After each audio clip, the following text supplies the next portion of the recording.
Hello guys, I put together a video for you today if you are a new silver buyer or you are thinking about buying silver. Silver is a very uncomplicated investment to buy. Physical silver. You don't need any special training. All you need is $1.50, $1.50 to get started and show up at your local coin store. Maybe $2. But this is not going to be a overly technical video. This is a bare bones introduction. Notice I don't have a ton of product to show you. I'm not trying to overwhelm you with a stack. I'm trying to give you information. First of all, for a silver stacker, there's two basic ways you buy silver. Bullion or junk silver. Let's go through junk silver first. What is meant by the term junk silver? Junk silver means these coins do not have collector's value. They're not in great condition. They're not graded. They were graded very, very low. People are not looking for them because they got to have near mint. Silver stackers buy them because they have silver.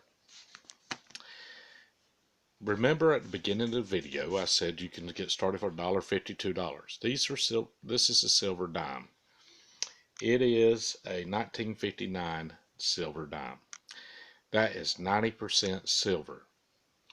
I am currently buying them as of September 2016 for $1.50 a piece. Okay. Good thing about U.S. Mint junk silver, no one questions the validity. This is 90% silver. It is very fixed. Now there are some wear issues that go along with the dimes especially, but in the event of an economic collapse, you don't have to prove what that is. Nobody counterfeits these, but it is silver. Great way to get started stacking. Nickels. A lot of people don't know this. The United States Treasury during World War II actually produced silver in the nickels from the end of 1942 until 1945. The switch was toward the end of 1942. Now, the content of World War II nickels of silver is only 35%. And I'm embarrassed to tell you what I paid for my nickels, but whenever I see them, I got to buy them because I got to think about World War II. This is not a great investment for me. Okay, quarters. Prior to 1964 and prior, quarters had 90% silver content. Again, same with the dimes. If I'm going in an economic collapse and I'm trying to buy a sack of potatoes from somebody, they going to know what that is. I don't have to prove the validity of it. Don't have to really worry about counterfeit coins. Half dollars. Half dollars is a little bit different issue. From 1965 through 1969, Kennedy half dollars had a 40% silver content. Right now I'm getting these for $4. I'm paying $3.75 for the quarters, and I'm embarrassed to tell you what I paid for the nickels. When I find them, I buy them because I got a World War II thing going on, but I am not proud of what I paid for the nickels in relation to their actual worth. But 1964 Kennedy half dollars are 90% silver. This one I just bought the other week. I paid $8 for. It's 90%. They had some in the counter for $10. They were better grade. Remember, I don't care about the grade. I told them to hold out anything that's really rough, and I'll buy it because I'm only buying it for the silver content. Now, let's go to silver bullion. Before we do that, let's talk about this. This is also a U.S. Mint coin.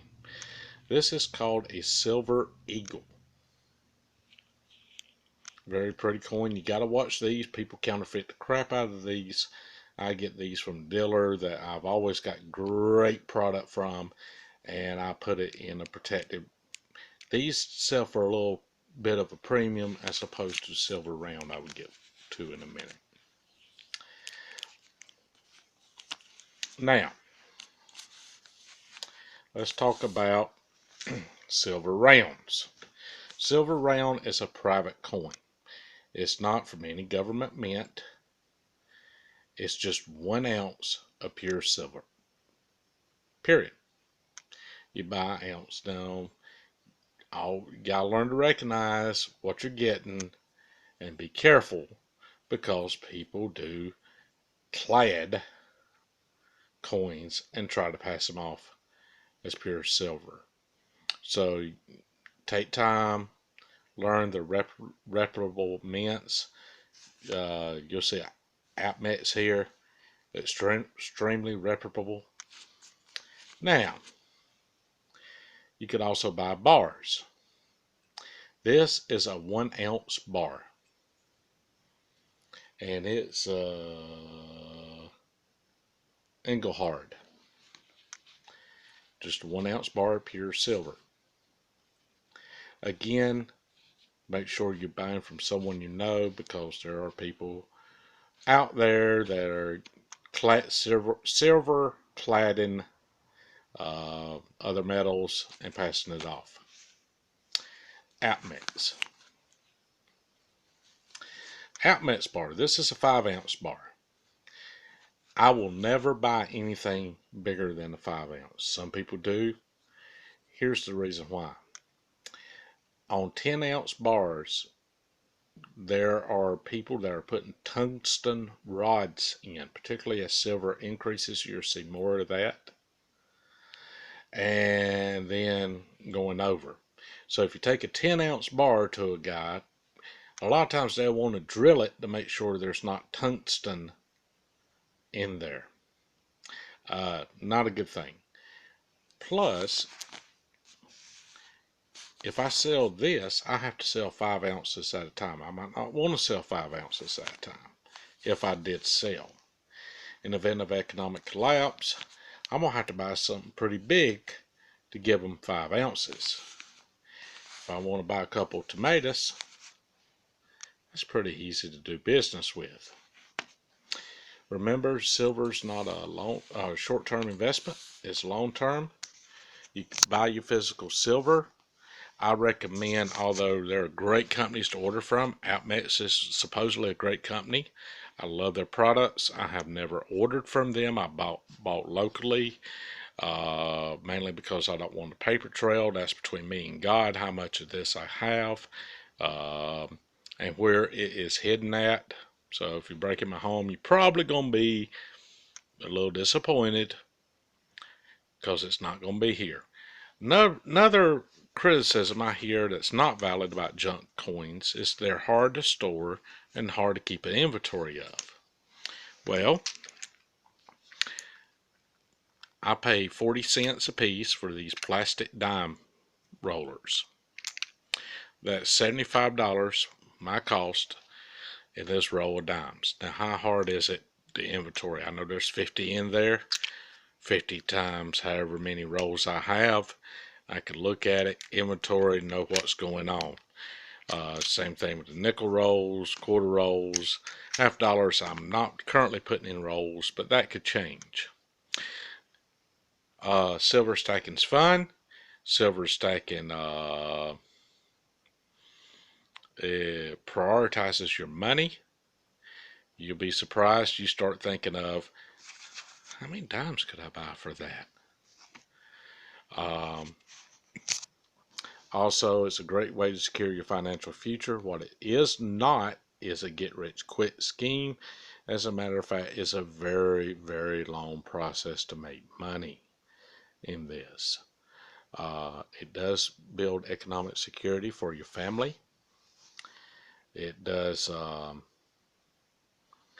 it's a hedge against the finite money we have, or finite currency. This is real money. I don't order offline, and I never buy paper silver. Paper silver is somebody else is holding it somewhere. One, in an economic collapse, or they going to send it to you? No. Number two, how can you be sure? After September 2008, I pretty much don't trust the big financial people. Also, it provides a vehicle where you can have an investment that cannot be traced. When I go into a coin store, I pay cash money in currency. I walk out with my silver. They know my first name. They don't know my last name. They don't know where I live. And there's not a paper trail. And then I showed you just this little bit here. As far as anybody's concerned, that's my total holdings in silver. So try to prove otherwise. Hope you enjoyed this video. Please be a little kind in your criticisms. This was my first time. And get to stacking, guys.